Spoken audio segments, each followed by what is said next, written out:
Saya minta sama Allah cuman kesempatan aja ya Allah. Sebelum Allah manggil saya, karena saya nggak tahu umur saya sampai kapan. Pilu dan luluh lantak, itulah yang dirasakan oleh seorang aktris cantik bernama Sharifah Helvira Jamalulail atau yang lebih dikenal dengan sebutan Sarafi. Ya, dirinya harus menerima kenyataan pahit jika sang buah hati Jibril Sofi kini harus terpisah hingga bertahun-tahun lamanya. Berawal saat pernikahannya dengan seorang pengusaha keturunan Arab, Sofi Agil, pada 5 September 2003 silam, wanita kelahiran Riau ini nyatanya harus kembali terperosok dalam lubang kehancuran rumah tangga yang telah dibina 5 tahun lamanya harus kandas di tengah jalan. Ironisnya, putusan untuk mengakhiri jalinan janji suci pernikahannya itu menyeret pada dua buah hati tercintanya, yaitu Jibril Sofi dan Ayesha Sofi. Sarafi harus terpisah dengan anak sulungnya Jibril yang dibawa paksa oleh sang mantan suami. Kekecewaan pun memuncak. Seketika Sarafi harus menerima kenyataan pahit lantaran tak diizinkan untuk bertemu dengan sang anak hingga kini. Terakhir ketemu Jibril itu ya 18 bulan ya. Sejak itu saya udah nggak pernah lagi ngeliat Jibril karena saya inget banget saya lagi nidurin anak-anak saya lagi sholat, ayahnya datang ambil keluar, saya cuma inget punggungnya. Sama aja sih seperti yang lalu-lalu, sangat tidak baik gitu ya. Dulu pasti saya mencari jalan bagaimana caranya supaya saya bisa ketemu Jibril. Jibril ada di saya, itu emosi saya dulu. Tapi saya bilang kalau saat ini sekarang anak-anak udah pada gede-gede, saya udah nggak pernah memikirkan lagi Jibril harus menjadi milik saya. Saya sadar anak-anak itu semua miliknya Allah, kapan aja bisa diambil. Saya hanya ingin Ayesha ini dia tahu gitu kalau dia tuh punya abang gitu, terus abangnya juga tahu dia punya adik kalau misalnya saya diambil sama Allah gitu duluan, palingnya mereka udah kenal gitu.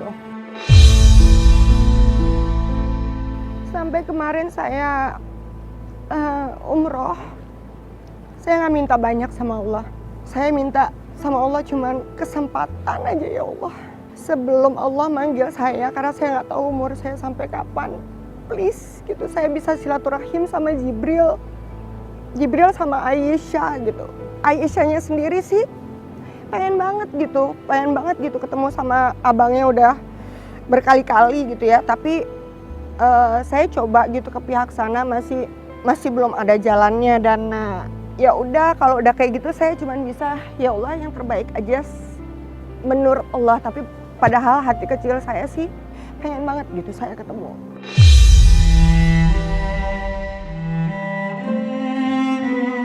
Meski disadari jika tembok penghalang teramatlah kokoh, namun hanya tangis dalam doa kepada Sang Penciptalah yang bisa dilakukan seorang Sarafi kala itu, agar segera dipertemukan dengan anak laki-lakinya tersebut. Yang pengen aku wujudin ya itu, ketemu Jibril. Kalau boleh dikasih kesempatan juga, aku pengen banget ngajak Jibril umroh. Ayesha, aku, dan Jibril itu kalau memang gitu ya, angan-angan yang mungkin orang bilangnya nggak masuk akal banget, tapi kan nggak ada yang nggak bisa oleh Allah selama kita berikhtiar, kita berdoa gitu.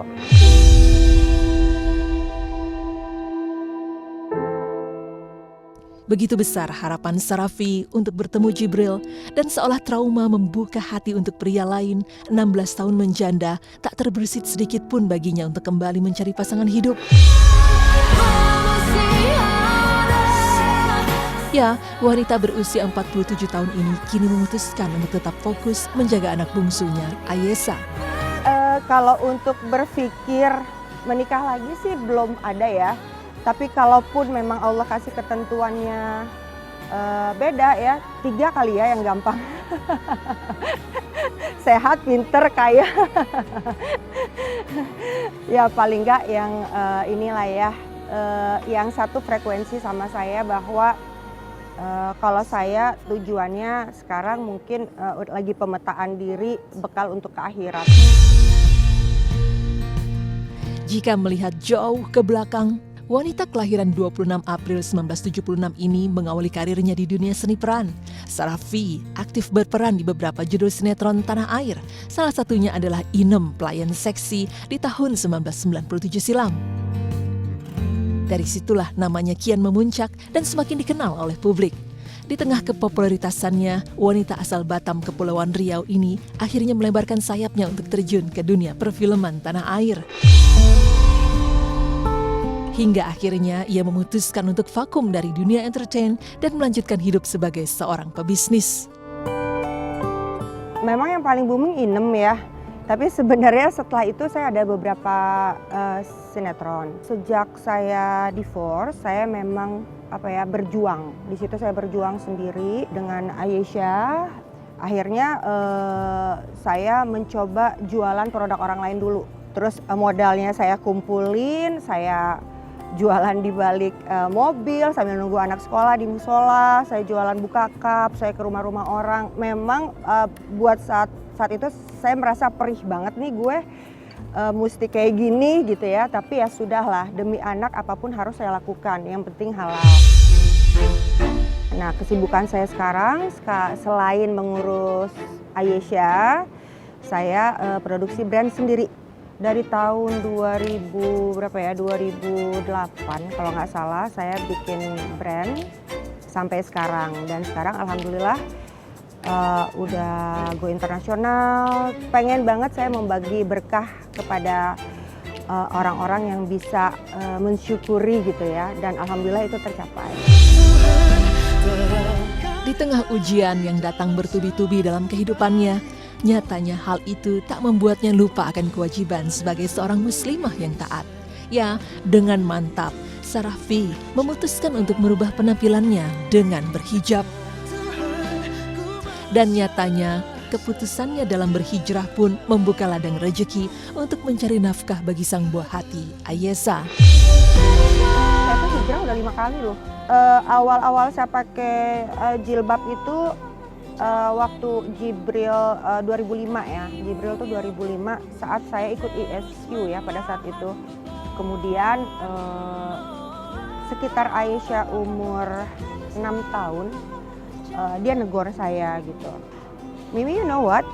Allah will angry to you if you show your chest, dia bilang gitu ya. Auratnya masih kelihatan. Nggak boleh loh, jilbab itu nggak kayak gitu, dia bilang. Nah itu saya langsung merasa, waduh gitu kan, ini Aisyah sendiri gitu ya. Akhirnya saya mulai lagi menutup lagi gitu kan. Kemudian saya berjalan dengan waktu, saya ketemu sepupu saya baru pulang umroh. Saya lihat dia pas mau sholat, oh dia pakai kaos kaki ya gitu. Nah di situ aku belajar lagi, tergerak lagi gitu loh.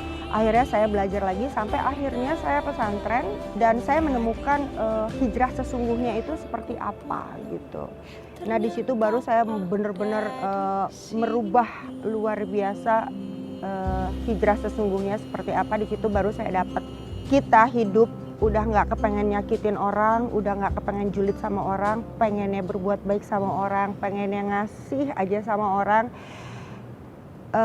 Itulah sesungguhnya hijrah. Sahabat cantik, kesabaran dan keikhlasan dalam menjalani ujian kehidupan memanglah sulit. Namun percayalah, insya Allah semua bisa dilalui jika kita selalu mengingat dan mendekatkan diri kepada Allah Subhanahu wa Ta'ala. Semoga apapun cobaan yang dirasakan Sarafi dapat menjadikannya wanita yang kuat dan tetap beristiqomah dengan hijabnya. Amin ya Rabbal Alamin.